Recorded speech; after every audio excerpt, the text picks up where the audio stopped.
I'm so excited to see you all and so excited to welcome Karen Jo Torjeson, who kindly is offering her live presence to us, which is such an honor. Um, I wrote a little piece here. I'm just going to read a little bit so I can really honor Karen's credentials and what she has done for us.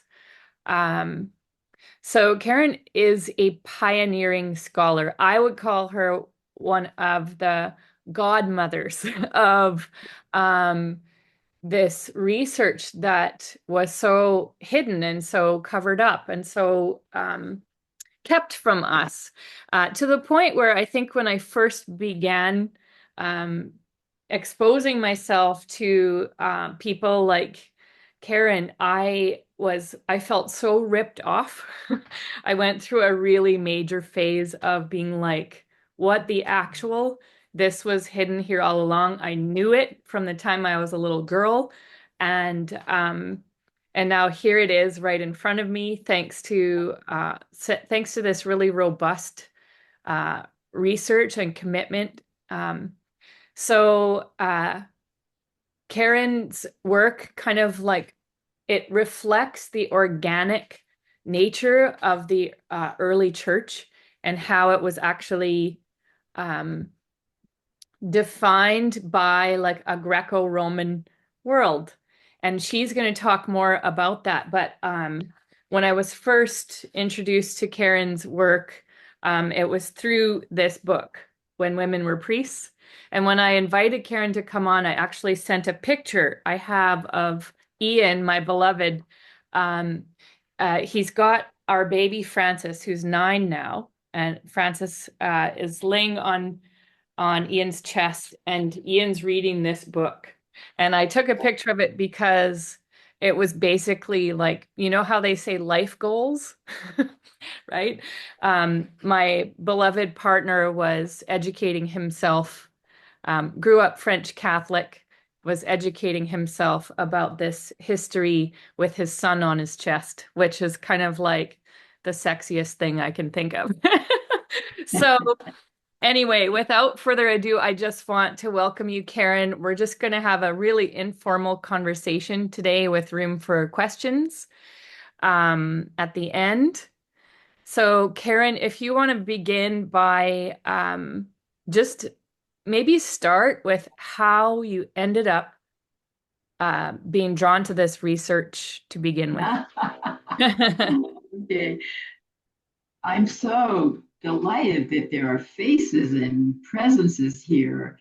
I was thinking of it just as a two-way interview out into space. So thank you so much for being embodied. Actually, it's easy. I told this story at dinner yesterday, so yeah, I've got it pretty fresh.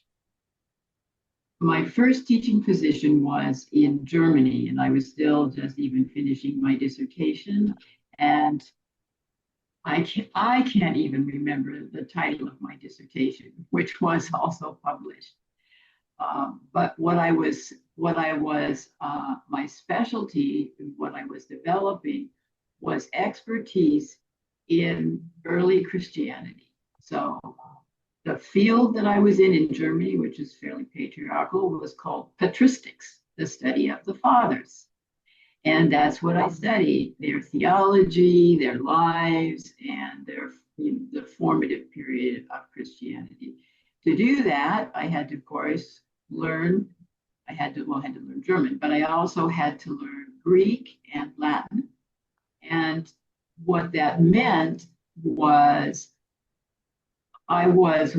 women weren't accepted into seminaries to get a theological degree until the 80s.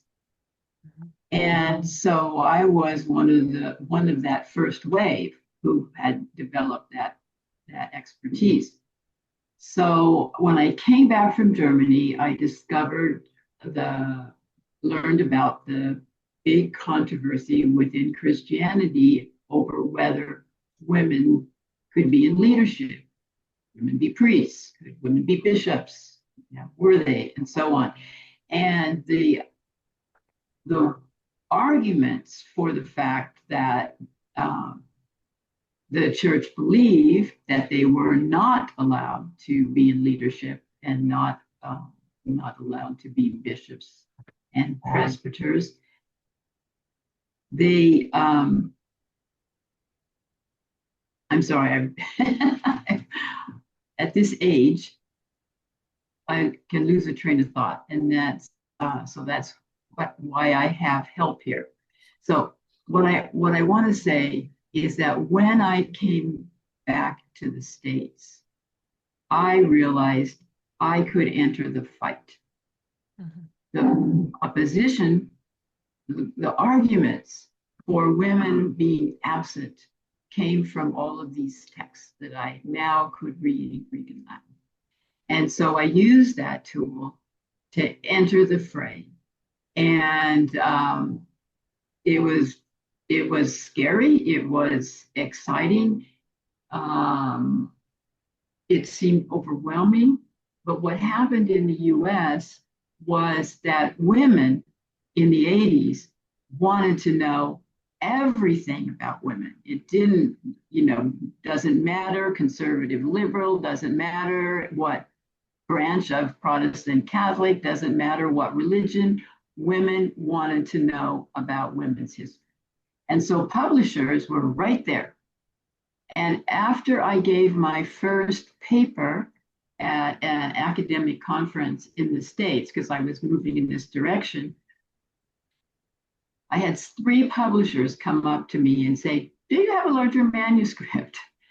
We'd like to publish something like this." And that was when I realized, okay, there's tremendous resistance in the university to these perspectives, to these arguments, to this whole new vision. But in the popular press and in the world of women, everyone's ready to go. And so when I put together a number of articles I had written into a draft of a book, my publisher said, "We'll publish this. It's a solid academic book, but we would like to make it a crossover book."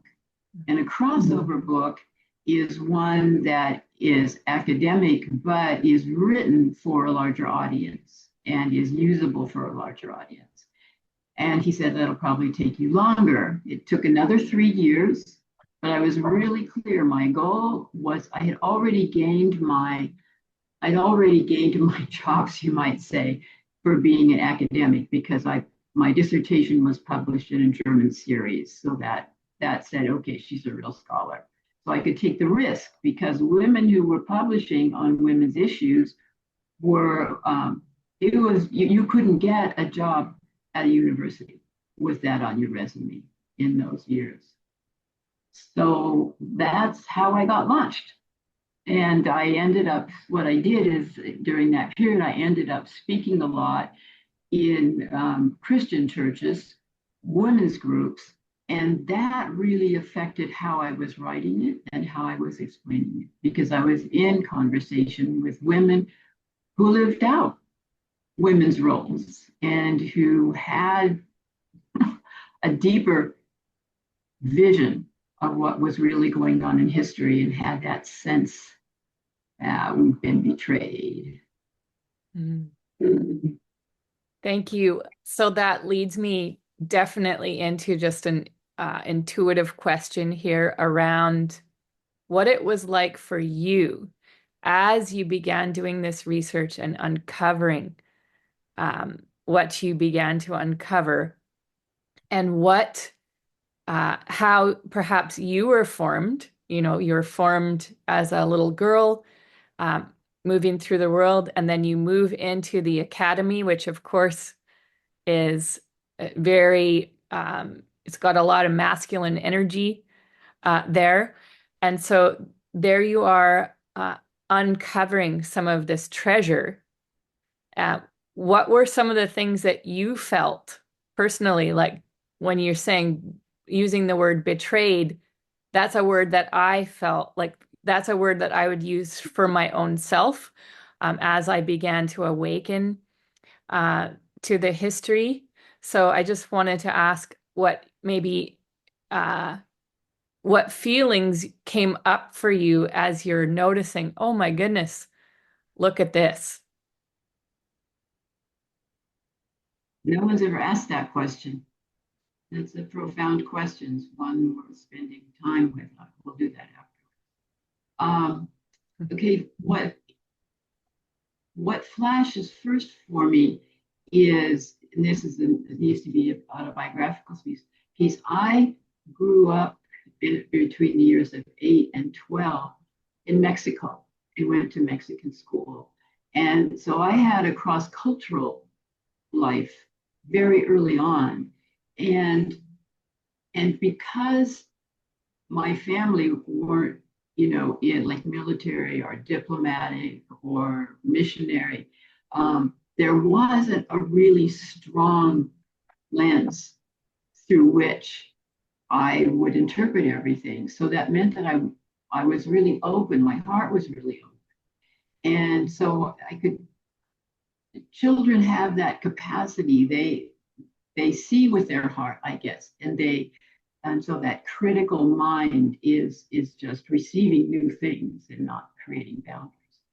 That was so important for me then when I went on to graduate school or a school, because I knew what another culture was like.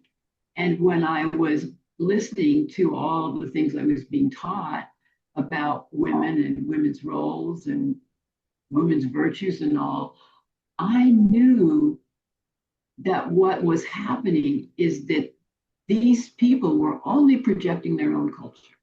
Mm-hmm. They had no idea about another culture. So I knew in a deep way that the world that they built was artificial and it was constructed only in terms of their own values and their own social order. And so, and even more, the scholars imagined the ancient world to be scholars like themselves, in their sequestered in their offices. So that there was always that underground. There was always that underground. Then another piece that was really helpful in this cross-cultural dimension is, as a child, as a girl child, I was in Mexico growing up. And so I knew machismo. I knew the Mexican notions of gender because I felt them in my body. And I felt them in terms of the way men spoke to me or looked at me. And so that turned out to be really, really valuable, because in order to understand what women were experiencing in the Greco-Roman world, I needed to teach myself anthropology, because I wasn't trained in anthropology or even sociology. I was trained in reading ancient texts. And so I found the cultural system it's called an honor shame system. It's in the Mediterranean still. That was the context for how women were judged. And I knew what it was like in my body. It was way more than academic knowledge. I got it. And that was such a powerful tool. So as you were researching, something that came to mind, the way I operate is I time travel, like not literally, but yeah, I get it. In a real imaginal way, in order to observe different eras and epochs of time. Because a lot of my work it's spent around threshold moments in history where there's a lot of friction and energy that can be worked with, and how much it reflects into our own time right now and echoing. So when you began your research as someone who's academically trained in the text, but then you're actually almost looking through the eyes, as Hmm. what it sounds like you're telling me. When you Yeah. began to sort of notice this honor shame culture, first of all, it would probably be helpful for people to know about this culture because a lot of us don't know that Hmm. where the root systems of this, Yeah.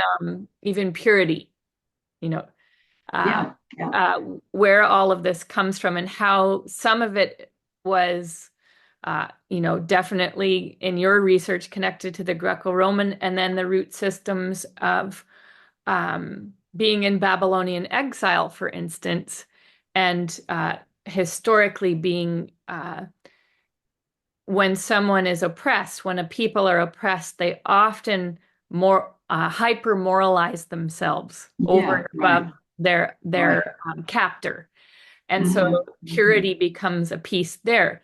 But Hmm. this is also taking place in Greco-Roman culture, which is important for people listening, which isn't the root systems of which are not Christian, right? So that's maybe Right. Right. important to talk about because we conflate it all right now, Right. um, if we're not historians or if we're not. So maybe speak about what is the honor shame culture that you're Mhm. speaking about, and then Well, what was it like to look through those eyes and to feel that? yeah, it's really interesting, and it was very strong in Italy, for example, when I visited when I was in my 20s and 30s, and it's changed dramatically going back what 80 years later, I guess. I mean, in my uh, in the eighth decade. What the key is, how does women's sexuality get defined? Mhm. Okay. In an honor shame society, a woman's sexual intactness is a really important possession of the family. So if a woman's honor, which is her sexual limitedness, is offended, the whole family's honor is diminished. So the status of the males depends on that sexual control of the females. So from that comes then rules about, which were very strong in Roman Empire. There are treatises on, how long your skirt has to be, how tight your clothes are, how much makeup you wear. I suspect that age difference would mean that none of you, see, I grew up in the 50s culture, and that was really strong in America. All those ways, there were good girls and bad girls, and the way you showed your sexuality put you in one category. And that is in this honor shame culture of the ancient Mediterranean and is in Roman gender values and in Christian gender values too, as they were absorbed. So what that work comes down to now is, okay, so how do we protect a woman's sexuality? Well, the first thing would be, let's see if we can keep her from going out of the house. So the public sphere becomes the male sphere. And women shouldn't be in that male sphere unless they're accompanied by a male or servants, or because it's not their space and they are sexually vulnerable in that space. And that's what we call it, the hazing, right, is about. When the wolf whistle when girls go by, or comments, it's all to say you don't belong here. This is our space, and we can do what we want here. So that has was the foundation for women cannot be leaders, because that puts them in public space. It's male space, and it's dangerous for them. And so you'll see, while you'll read in the, early Christian writers, in the fathers, all kinds of tirades about, both how a woman should look in terms of her sexuality and where she can go. So just to think one step farther with you on this is the Christian churches met for the first 3 centuries in homes. They were house churches. They met or they met, if they were poor, they met in the office, the shop, I mean, that fronted on the street. And what that means in terms of the gender system, the church grew up in women's space, in private space, in domestic space. And in the ancient world, women's space also included the economic, because either the crafts, or even if there's fields, a woman who is the mistress of the household sends the workers out to the fields. And so leadership by women was natural in those early centuries, because they were playing their normal role, being educators, being disciplinarians, being teachers, being nurturers, being healers. And so they were natural leaders. So one simple clue to this is that the Roman intellectuals, who were disgusted that this sect was gaining so much ground and so popular, it's ridiculous. The things they believe they're absurd. And you go to their meetings, and what do you have? They're only women and children. So that was a way of critiquing Christianity, because women were so prominent in it and played such a major role. So it's really important here, I think, to note for anyone who's listening or anyone who's here who isn't familiar, right now we're in a kind of a danger zone as we shift this epoch that we're in to forget some really important things. And one of those is how long it took, right? How long it took in this story arc that you're specifically looking at, before the church as we know it became Romanized, right? Mm-hmm. And when people, even to the right now, for instance, I see so many things on Instagram consistently about the Roman invasion of Britain, just as an example, which is like mid first century Common Era, right? And inside of that, a lot of people today are assuming that it was the Christian church that was invading, so that the Romans are invading Britain, and they think of it as Roman Catholic. Oh, interesting. But Okay, there's yeah. centuries between that point and the point where this occurs, Right. where the place where you're working in, let's talk about the reason why they're gathering in houses. Just so it's very clear for people who maybe haven't spent time in the history of this time period, and how much is on social media today that conflates the centuries and Oh, conflates so interesting. much Uh-huh. of Uh-huh. the root systems of this. Yeah. Yeah. So what are you kind of, where do you think this goes? Give me Just to some speak clues. about why are they gathering in households, right? Okay. When you're Yeah. saying the early Okay. Christian church gathered in Yes. households, we've got a lot of people may not know why that is or what Right. the implications of that Yeah, even. you're right. You're right. You're totally right. Yeah. I mean, the first thing to say is Christianity was illegal, Yes. because it wasn't a traditional Roman religion. It didn't particularly honor any of the Roman deities, male or female.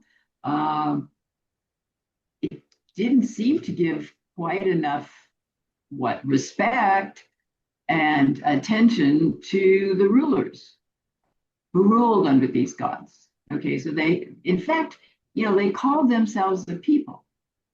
And you can see early on that there's this impulse in Christianity to become a people that is not only just a community, but like a state, like a government. And sure enough, right? It became that during the medieval period. We had a Christian state and we had a Christian ruler in the Pope and so on. But in those early periods, the Christians were so they met in secret. So that was helpful. There's no marking on a household about what's going on there, so that made it safe. It was a religion that was spreading among the lower classes and the poorer classes, and it created support and networks and drew people together and gave them that much greater strength that I belong to this community and the community is going to stand up for me and protect me. So it filled a lot of valuable functions. The Christian church, the Christian communities took on responsibility to care for the sick in the community, to take care of orphans. So that's all part of that, what it meant for the early Christians to meet together. It didn't really become a legal religion until after Constantine. Mm-hmm. And there were other private religions too, besides Christianity, that were kind of below the line. Good. Thank you for clarifying that. I definitely want to speak about some of the women that you work with in the book, like Theodora, okay. Livia. Some of these, I'm just like knowing what I know of the book. I'm just pulling those out from my memory because I really want to speak about the women before I ever bring up Paul. The women get to come first. Yeah. Well, so here's just a useful anecdote. We know that women were prominent and women were leaders from the Roman perspective in this Christian movement. In the New Testament, there are stories about Jesus traveled with the 12 disciples and some women. So they're kind of like mentioned later, and you picture the disciples crowding around Jesus, and you picture these women that are kind of, hangers on. But that's not the case.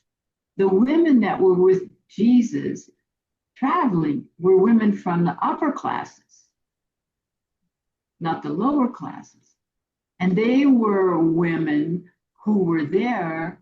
They helped support the campaign. They were there to contribute money. One of the women, Susanna, was the wife of Herod's steward. So, and Herod was the ruler in Israel at that time.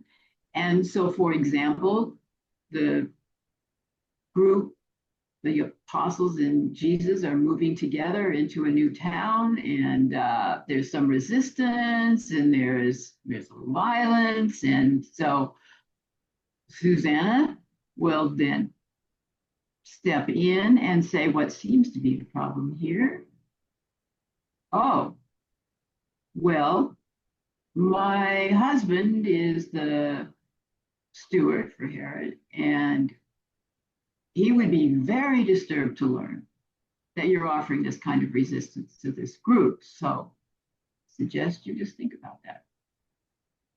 So I've given a little drama to it, but the point is that the women belong to the upper classes. They were there as protectors and leaders and influencers. Mm-hmm. That's what that hidden history is. I mean, like for a simple thing in terms of these hidden histories, uh, you can often, when you look with the right lens, you can just see them lying on the surface. Okay, so there are all these regulations in the New Testament. Women may not baptize, women may not teach, women may not be in authority, and so it's read as though it was a law book. But if you read it as a book of culture, as a historian would read it, then it's really clear. Women were doing all these things. And there was some opposition to it.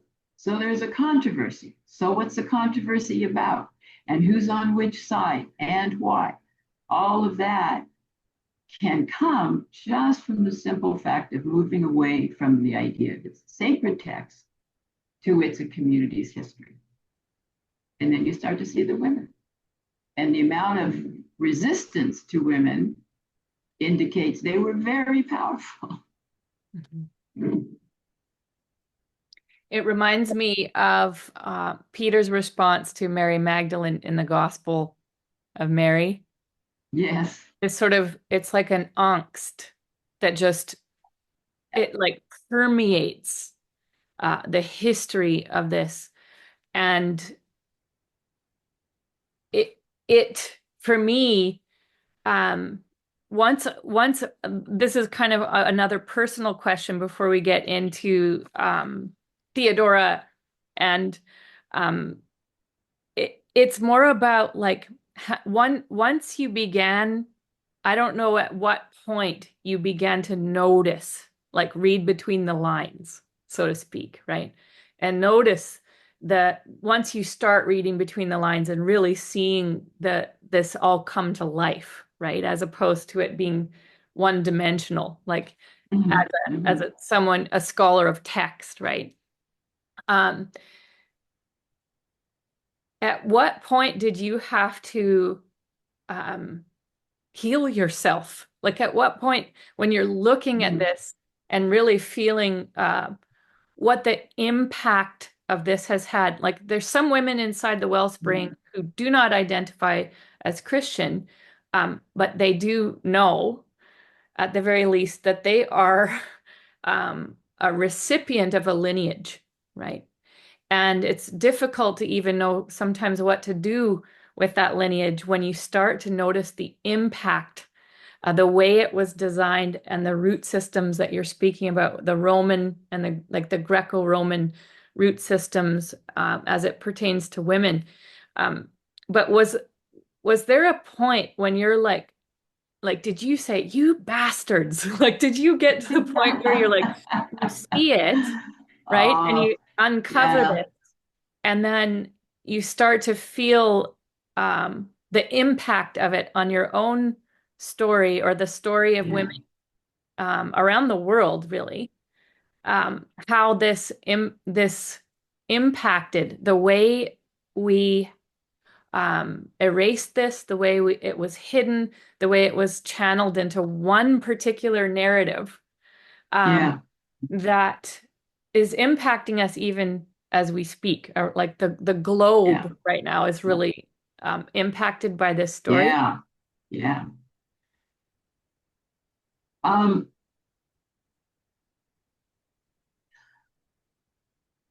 where the point of contact was with my professors. Okay, because that was the, what flesh on flesh. That was where the conflict was. And you felt so helpless because, I knew, they'd never believe. You could put whatever arguments, you could be however persuasive, you could be, a brilliant historian, but they wouldn't be persuaded. And it was that just this wall that you couldn't touch, you couldn't make an impact on it. And that's where the anger and the impotence, came together.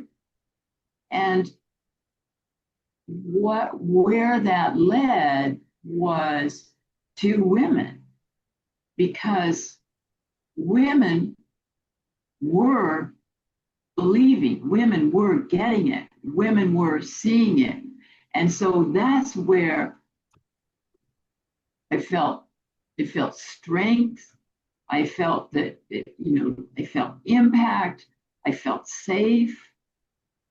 I mean that this this is this is just an example of, yeah, what it means to go into the lion's den, I guess. But when after my book came out, uh, I was nervous about opening my mail each time because I was afraid there might be a bomb. Mm-hmm. And it's on one level, it's sort of irrational, but on the other level, it's not. It was my psyche grasped how much of a confrontation that book was, just as a little book, and what danger it put me in by having published it. And another part of me knew, well, you're really getting carried away here, but the fear was so real and so true. I mean, it was a revelation of just how much resistance there was to change in the way that women were viewed and what they were welcome to participate in. Can you speak about some of the early leaders that you know about, the early female leaders? Yeah, there's just little clues, but I think my let's see. Oh, there's just so many to choose between. Lydia would be an example. And she was an international trader in the one of the most precious luxury goods in the empire. So she was something. Mm-hmm. And she was Paul's protector. She was Paul's guardian. She was the one who funded Paul, encouraged him, and made his career possible because there was that social distance, that same social distance. She was a patron. And in the letter that Paul wrote to the Romans, he hadn't been, he was planning on going. And there's 22 names of people, he says, greet this person, greet that person, greet that person. And that's in that's all in,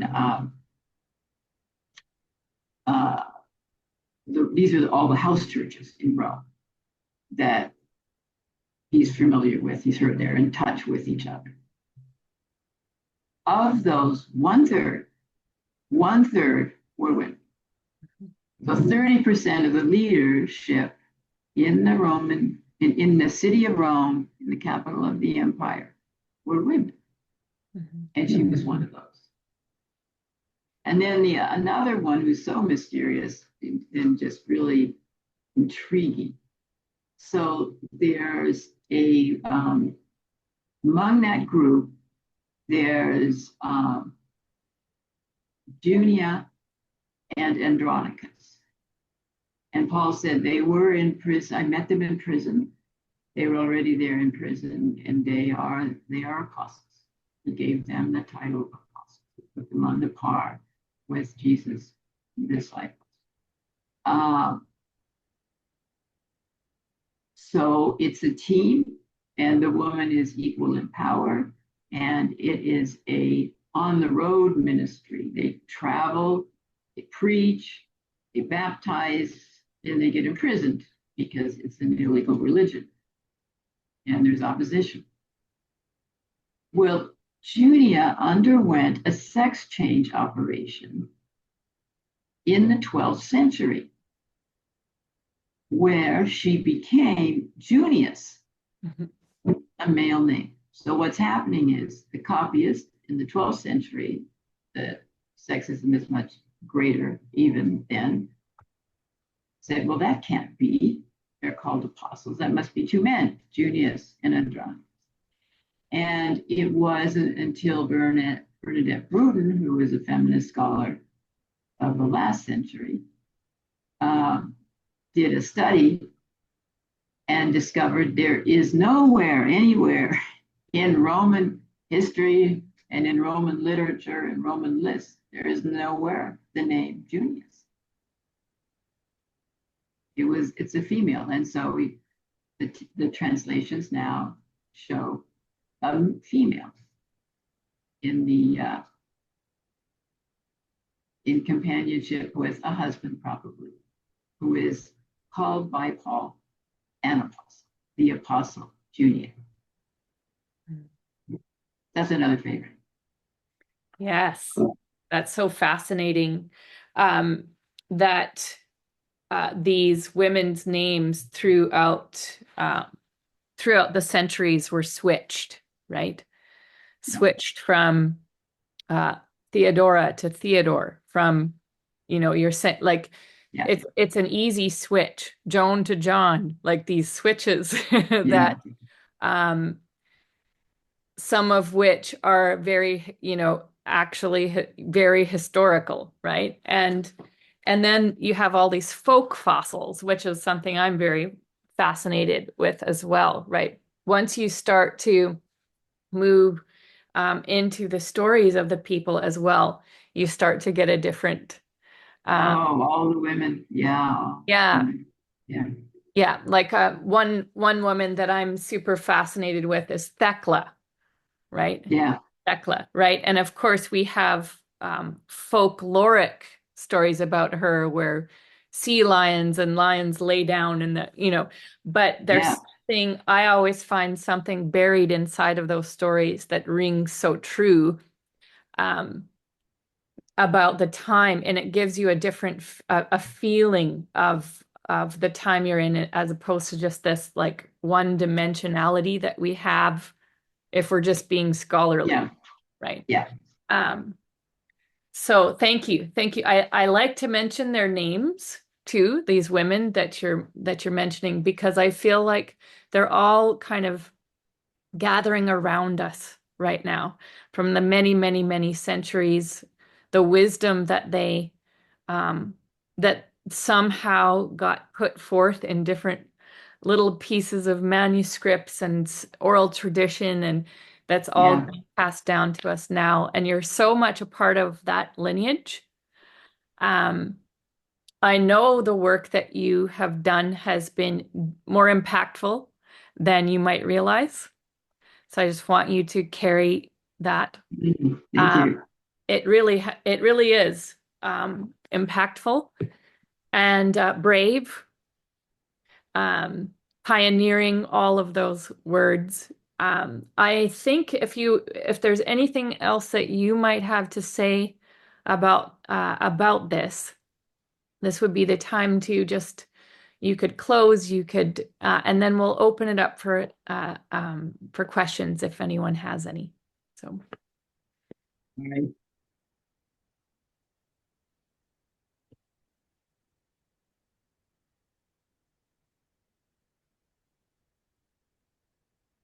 Sorry about that. That's all right. Um, it's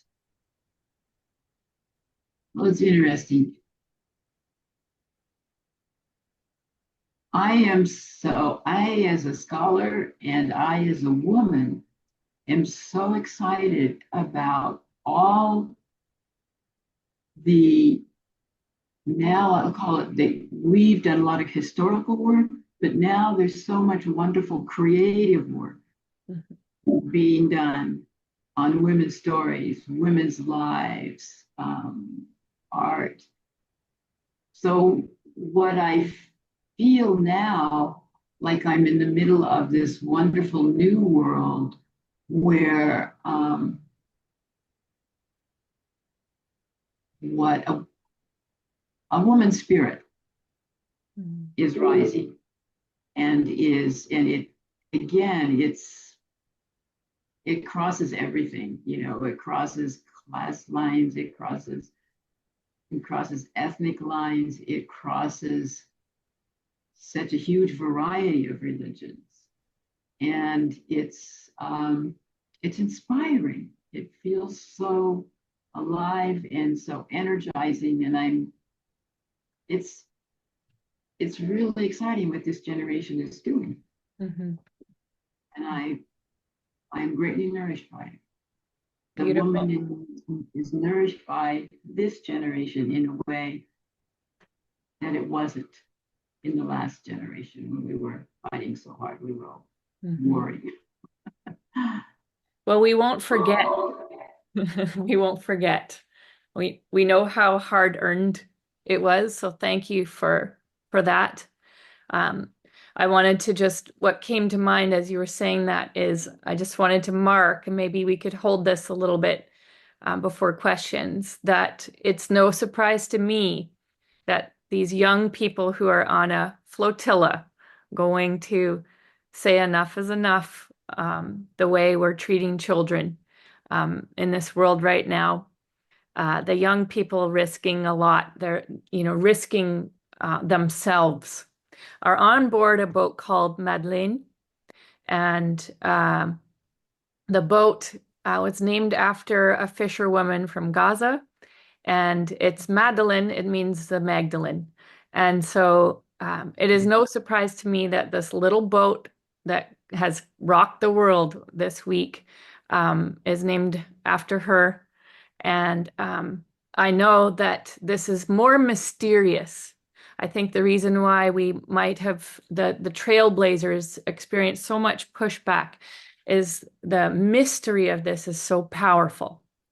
It moves beyond control and control of just clerical control and so, yeah, I just wanted to honor that boat and the name of that boat, just symbolically bringing what is right to bring to any human on this planet and that needs aid. So, um, with that, we'll open it up for any questions you might have. This is a great opportunity. We didn't even get to Paul and any of the complications that he brought. Lydia supported him, and then here we are, interpreting him in all sorts of ways, right? That became very problematic for us. So anyway, the floor is open. Have at it.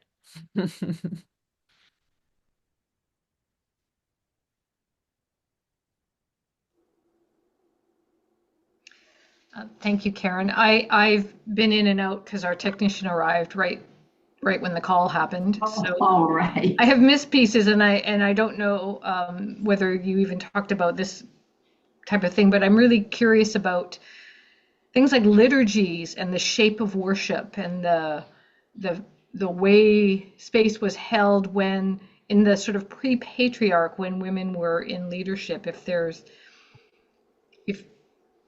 do we have do we know do we know what the shape of those things were like? Yeah, there's clues for this period. There was a group who would bring special bread they baked for Mary as their ritual coming together. So there's a whole cult of women back in there, and they're connected to probably the goddess of the earth. That's probably what that larger framework is, and the baking of the bread and the sacredness of that. So that's just one thread. There is a whole group. Well, really, it's larger than a group. There was a movement, a spiritual movement, a Pentecostal type movement, a prophetic type movement that began quite early in the 2nd century and was quite widespread for several centuries, led by 2 women prophets. Founded by them, the churches were, built according to their visions, and they were very influential and very brave in their martyrdom, and they were persecuted when the church moved into the phase of being more like a state church, and they were then declared heretics, and they were persecuted, and their properties were confiscated. But they had been thriving for 3 centuries by then. Are there resources that I can look at to because I would love to hold space that is in that comes from those traditions. Well, that you could look up just by starting with Montanist, which was, and see, this is how the patriarchy works, right? Their follower was Montanus, and the movement was named for him. Montanist? Montanist. Montanist. Thank you. Thank you. Yeah. So that would be a good place to start. Thank you so much.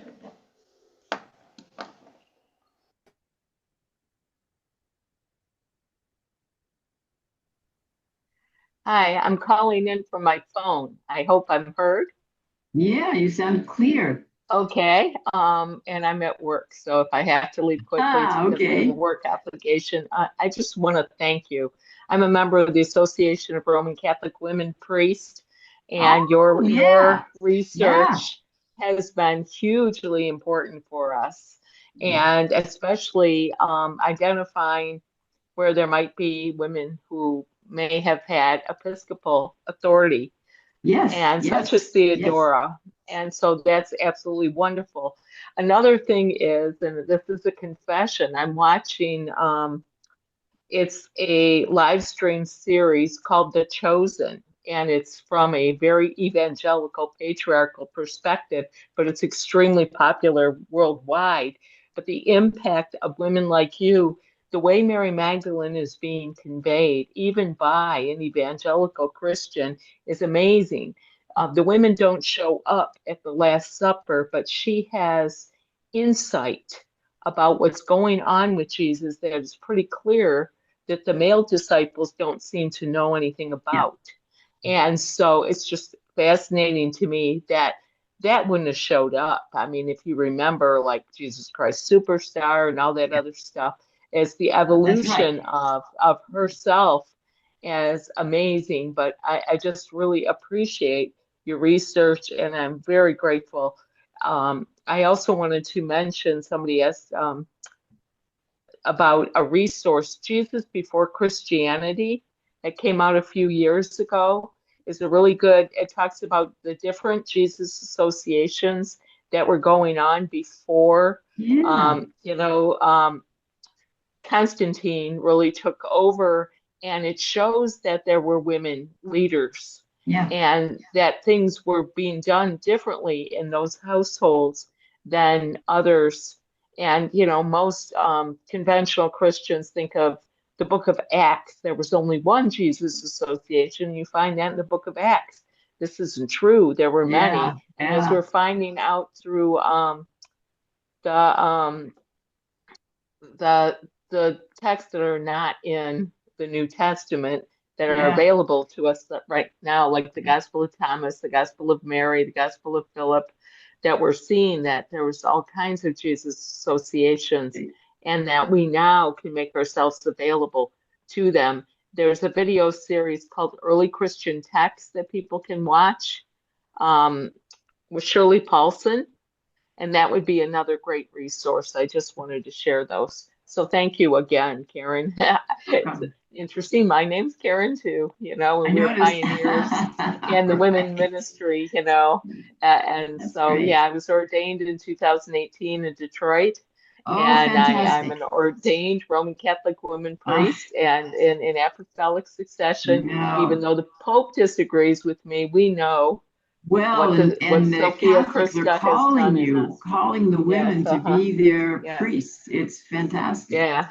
Yep. And I'm sure we're all praying for what's happening in the United States and Thank Los you. Angeles right Thank now. you. Yeah. Yeah. Deliver us from evil. Okay. Mhm. Yeah. Yep. Absolutely. Thank you. Do we have time for one more, Karen? Is that Sure. okay? Yeah. If there's anyone else.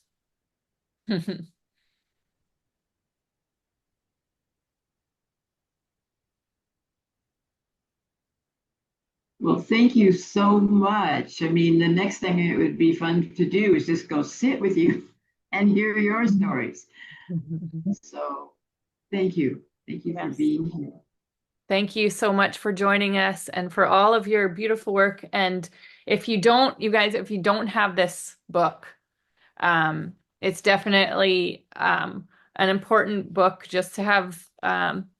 I'm consistently picking it up and taking it because I remember something and I'm doing something else, and I'm always going back to it. And yes, thank you so much for all of your Thank you. work and for your bravery. And we love you.